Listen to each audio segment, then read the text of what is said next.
De acordo com um levantamento da Organização Mundial da Saúde, OMS, cerca de 33% da população mundial sofre de ansiedade. E esse transtorno mental, quando não tratado, pode inviabilizar a vida social e profissional. Para falar sobre esse tema, eu recebo hoje o psicólogo Dalton Ricaldoni e a neuropsicóloga Daniela Eloy. Se você tem alguma pergunta sobre esse assunto, mande para o telefone, você pode mandar pelo WhatsApp, né? 984029756, pelo e-mail semprefeliz@redesuper.com.br ou pelo telefone comum para você que não está conectado à internet, 3209-3301. Os nossos queridos convidados de hoje respondem suas perguntas daqui a pouquinho. Tudo bem, queridos? Tudo bem. Obrigada mais uma vez por terem vindo. Eu que agradeço. Daniela, primeira vez aqui no Sempre Feliz, né? Primeira Estreando. Obrigada. Ao lado de um veteraníssimo aí, viu, Daniela? Que o Dalton, ele já é figurinha aqui carimbada, né? Da Rede Super, do Sempre Feliz, né, Dalton? Isso. Desde os 13 anos que a gente começou, a gente caminha aqui um pouco junto. Desde 2002. Bom demais, né? A gente aprende muito com você e com vocês hoje. Bom, eu queria que primeiro a gente definisse a ansiedade, porque para muitas pessoas existem vários tipos de ansiedade, né? E as pessoas às vezes confundem um pouco a ansiedade normal, uma ansiedade natural, com uma ansiedade que se torna um transtorno, né? O conceito básico de ansiedade, para mim, ele passa pela relação entre a ansiedade, o desamparo e o perigo, porque, na verdade, a ansiedade é um sentimento, um estado afetivo que é acionado quando a pessoa se sente numa situação de perigo. Ela está se alertando para isso. Agora, é claro que se você, na minha perspectiva mais psicanalítica, se você for pensar bem, isso é uma coisa que vem de muito tempo e vem muito da questão da insegurança. Existe uma relação muito clara entre a insegurança e a ansiedade. Quanto mais insegura está uma pessoa, mais ansiosa ela fica. A relação é muito mais clara. Não tem como não sentir ansiedade em situações nenhuma, mas tem uma ansiedade básica e uma ansiedade que vira um transtorno, que é uma ansiedade patológica que tem que ser tratada.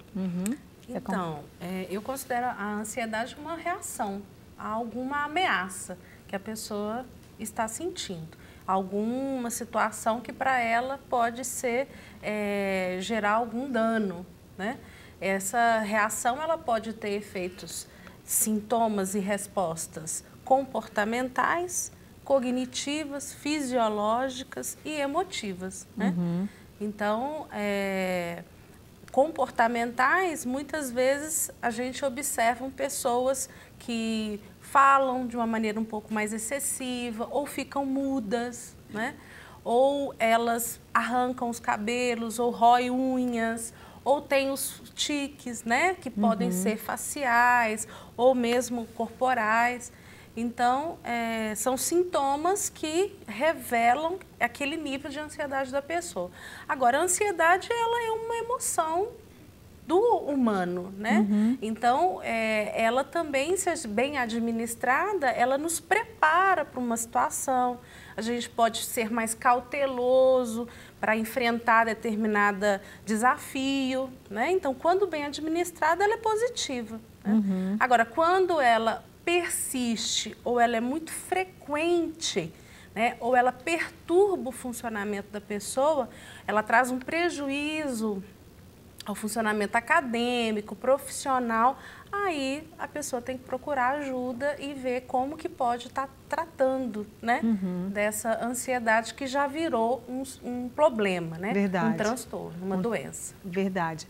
Bom, a partir de quando, de qual idade? A gente vê que hoje em dia parece que todas aquelas coisas que acometiam só os adultos estão também acometendo as crianças, né? Acho que por todo o estresse da vida, por causa também da estrutura familiar que mudou demais ao longo dos anos, as crianças também podem sofrer de ansiedade? Sim, né? Existe a ansiedade da separação, né? Então, a criança, ela fica apegada, né, dependente de uma figura ou paterna ou uma figura importante para ela. Então, ela pode entrar em pânico, né, quando ela percebe que ela não tem essa figura de apoio, de referência, né? Agora, existem outros sintomas, né?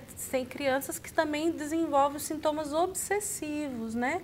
Alguns rituais para dormir, para fazer o para casa, para tomar banho, que também é sinais de ansiedade.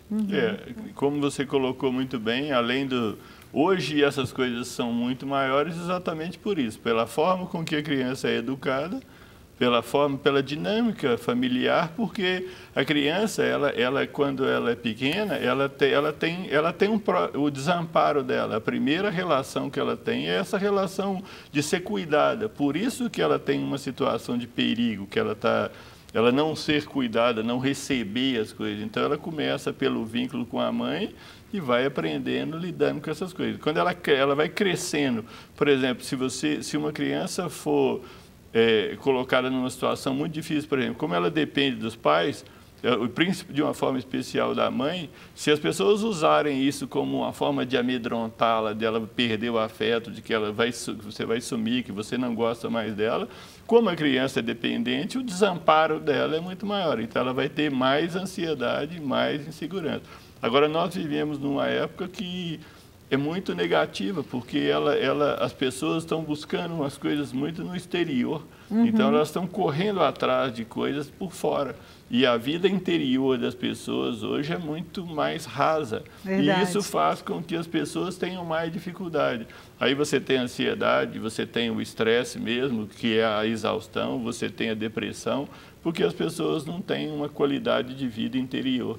E isso faz com que essas coisas aumentem numa proporção muito grande. Significativamente, né? A gente vê mesmo que as pessoas estão muito superficiais, não é? Nos relacionamentos, e essas gerações que estão agora, por exemplo, a geração de pais agora, ela já vem de uma geração assim também, ela já vem de uma criação que já estava, né, de uma estrutura familiar que já estava começando a ficar 20, 30 anos atrás, as coisas já estavam acontecendo de uma forma muito diferente.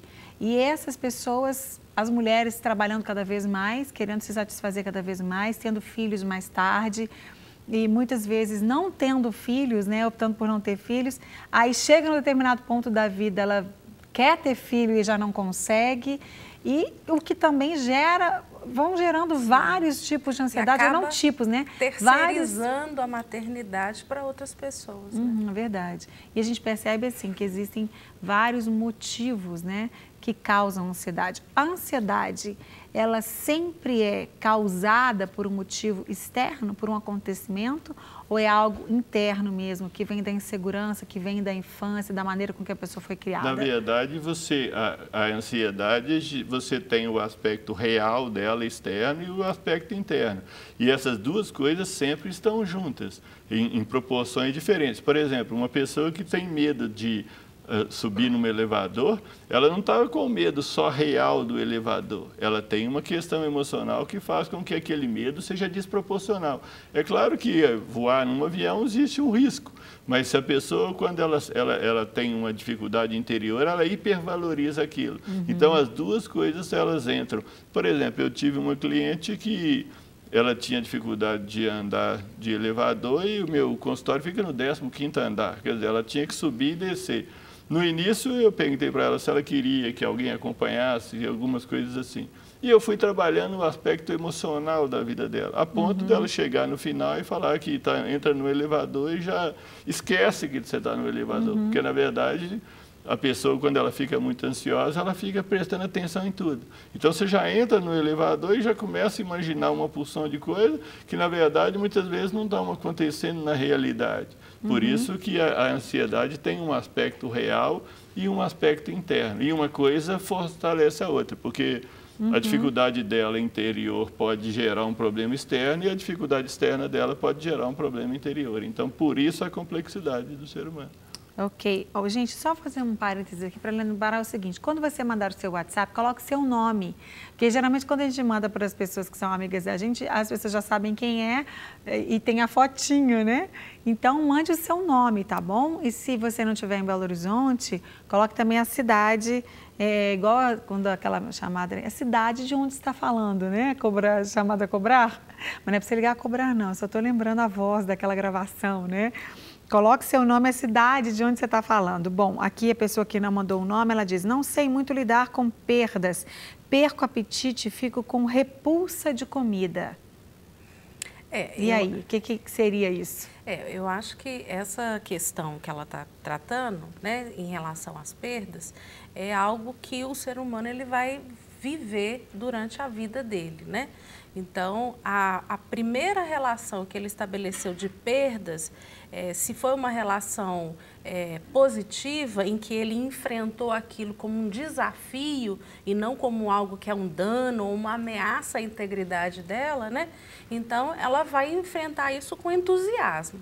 Agora, se essa pessoa enfrentou a perda como algo negativo, então fica difícil dela ter recursos internos, estratégias, né, aprendizados internos para estar aplicando no dia de hoje. Ainda tem um negócio interessante, porque se ela também cresceu mais insegura, com a autoestima mais baixa, a perda para ela é muito maior do que uma perda para uma pessoa que obviamente é ruim, toda perda é ruim, mas para a pessoa mais positiva, mais segura, ela é muito mais fácil de ser lidada com ela, é mais fácil de absorver.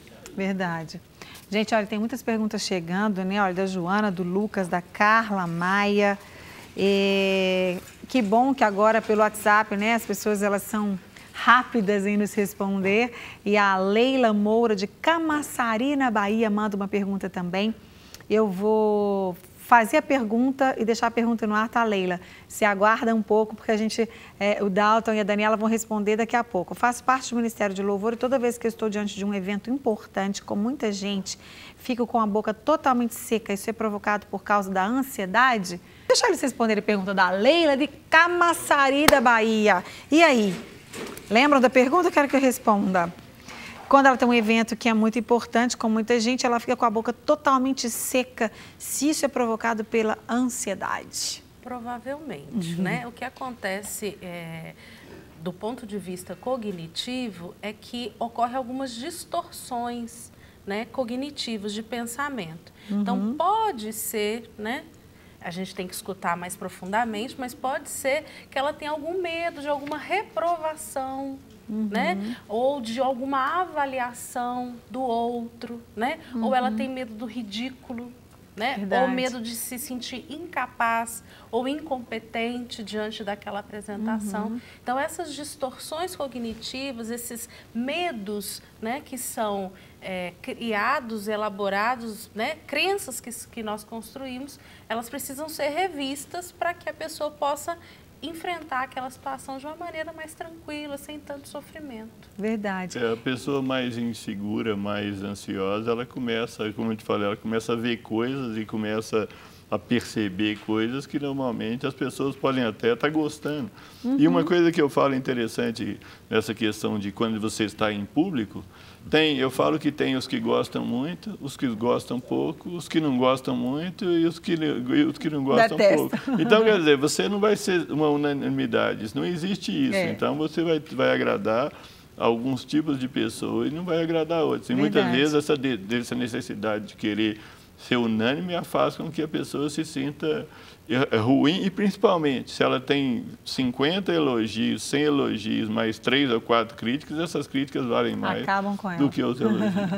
Verdade. Será, só porque eu tenho para a cozinha agora, mas será que também não pode ser um pouco de falta de prática? Quanto mais, né, você participar de eventos assim, quanto mais você for praticando, mais isso vai se tornando um pouco mais natural.